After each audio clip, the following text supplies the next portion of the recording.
ছাদ পর্যন্ত ডুবে গেছে। ঘরের মধ্যে যে একটা বাড়ির কোনো সরঞ্জাম নিয়ে যে বাইরে বার হবে সেই উপায়টা নেই। সেই মানুষদের কাছে আমরা এসেছি যা সহানুভূতি, কারণ আমরা তাদের যে ক্ষতি হয়েছে এই ক্ষতির পূরণ আমরা করতে পারি। আমরা নওশাদ সিদ্দিকী ভাইয়ের নেতৃত্বে আমাদের সারা পশ্চিমবাংলা ব্যাপী বন্যা কবলিত মানুষদের পাশে দাঁড়াবার জন্য, সাহায্য সহযোগিতা করার জন্য নওশাদ সিদ্দিকীর নেতৃত্বে একটা টিম আমাদের ঘুরছে। আমরা সেই টিমের মধ্যে থেকে আজকে এখানে এসেছি। বিভিন্ন জায়গায় আমরা বন্যার ত্রাণ দিয়েছি, এখানেও এসেছি এবং এই এলাকা পরিদর্শন করে আমরা আমাদের বিধায়ককে বলবো যে আগামী দিন এই ধরনের ক্ষতিগ্রস্ত যাতে বাংলার মানুষ না হয়, এই এলাকার মানুষ না হয়, তার জন্য বিধানসভার মধ্যে তুলে এখানকার যে মাস্টার প্ল্যান, আজকে আমরা বহুদিন ধরে শুনে আসছি Ghatal master plan, Ghatal master plan, এই দামামা বাজিয়ে শুধু ভোটটা নেওয়া হচ্ছে, কিন্তু ঘাটাল মাস্টার প্ল্যানটা যাচ্ছে কোথায়? ঘাটালের মাস্টার প্ল্যানটা হচ্ছে কত? মানুষগুলো প্রতি বছর বছর এইভাবে ডুববে। নওশাদ সিদ্দিকী একটা সময় আওয়াজ তুলেছিলেন গঙ্গা ভাঙন, নদী ভাঙন, সেখানে একটা স্টিলের ব্যবস্থা করা হোক, কংক্রিটের ব্যবস্থা করা হোক। আজকে যদি সেই কংক্রিটের ব্যবস্থা করা হতো তাহলে কি এই সমস্যাটা দেখা দিত? তাহলে কংক্রিটের ব্যবস্থাটা করতে হবে, তার ডিমান্ড আমরা রাখছি। প্লাস সেই সাথে সাথে ঘাটাল মাস্টার প্ল্যানটা বাস্তবায়ন করতে হবে, এটাও আমরা দাবি রাখছি।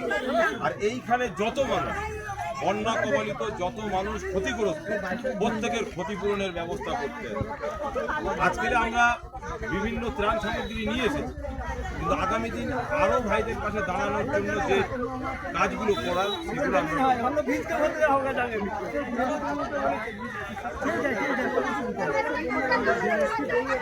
ক্ষমতায় এলে মানুষের পাশে দাঁড়াবে, ক্ষমতায় না এলে মানুষের পাশে দাঁড়ানো যাবে না। এটাই কি নীতি হওয়া উচিত? আমরা এটা বলতে চাইছি বিরোধী দলনেতা সহ এই রাজ্যের প্রতিটা রাজনৈতিক ব্যক্তিত্বদেরকে বলতে চাই, আপনি ক্ষমতা পাবেন তারপরে কাজ করবেন, ক্ষমতা পাবেন না কাজ করবেন না। আপনার মধ্যে কি মানুষত্ব রয়েছে? আপনি হাজার হাজার বাড়ি শেষ, আপনি একটা বাড়িকে দেখে 5 লক্ষ টাকা অনুদান দেবেন বলে দিয়ে চলে গেলেন। বাকি বাড়িগুলো কোথায় যাবে? বাকি বাচ্চাগুলো কোথায় থাকবে? বাকি মা বোনগুলো কোথায় থাকবে? তাদের চিন্তাটা করলেন না। আমরা পরিষ্কার বলছি, মানুষের স্বার্থে রাজনীতি হোক, দেশের স্বার্থে রাজনীতি হোক। এই নিজস্ব স্বার্থ সিদ্ধি করার জন্য, রাজনৈতিক স্বার্থ কায়েম করার জন্য রাজনীতি হবে, এটা আমরা চাই। সেজন্যই নওশাদ সিদ্দিকী পরিবর্তনের ডাক দিয়েছেন। সেই পরিবর্তনের আওয়াজ বাংলার প্রতিটা ঘরে ঘরে, প্রতিটা মা, প্রতিটা বোন, প্রতিটা অসহায় ব্যক্তির কাছে পৌঁছেছে। অতএব এই রাজনৈতিক দলগুলোকেও আমরা এখান থেকে বার্তা দিতে চাই, পরিবর্তন হয়ে যাবে। আজকে এই জায়গার মানুষগুলো প্রতি বছরেই এরা ডুববে, আর এক শ্রেণীর মানুষ তারা বন্যার ত্রাণ নিয়ে এসে এদের কাছে দিয়ে সেলফি তুলে ছবি করে বাড়িতে যাবে। কেন এটা হবে?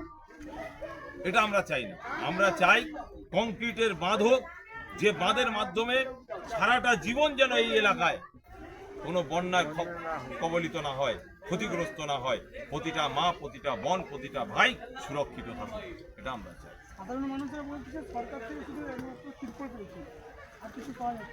দেখুন, সরকারের তো ত্রিপল দেওয়াটা শুধু কাজ নয়, ত্রিপলটা হচ্ছে একটা বিডিও অফিস থেকে সাময়িকভাবে কিছু করা।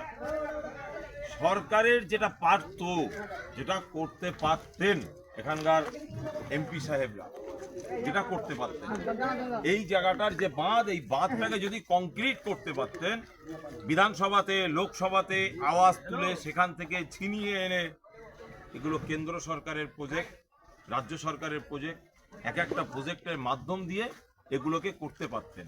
কারণ আমার ভাই, আমার মা, আমার বোন, তারা তো ভোটটা দিয়ে জিতিয়েছে, তাহলে তাদের এই দুর্দশার কথাগুলো তো বিধানসভার মধ্যে তারা বলতে যেতে পারবে না, তাদের এই দুর্দশার কথাগুলো লোকসভার মধ্যে গিয়ে বলতে পারবে না। সেজন্যই কাউকে না কাউকে ভোটটা দিয়ে জিতিয়েছে। অতএব ভোট দিয়ে জেতার পরে আপনি বছর সালে আসবেন, বন্যা হবে, আর ত্রাণ নিয়ে আসবেন, 2-4 জন আসবে, সেলফি নেবেন, এই রাজনীতি পশ্চিমবাংলায় আগামী দিন চলবে। আপনারা কি চান পাঁচশোতে মাস্টার প্ল্যান হবে? আমরা তো চাই অতি অবশ্যই যে মাস্টার প্ল্যানের নামে ভোট নেওয়া হচ্ছে সেই মাস্টার প্ল্যানটা বাস্তবায়ন হোক। সেটা কবে হবে? আমরা এই রাজ্য সরকার এবং কেন্দ্র সরকার দুজনের কাছে আমরা দাবি রাখছি এবং আমরা জিজ্ঞাসা করছি যে কবে হবে, এর উত্তরটা আগামী দিন দিতে হবে।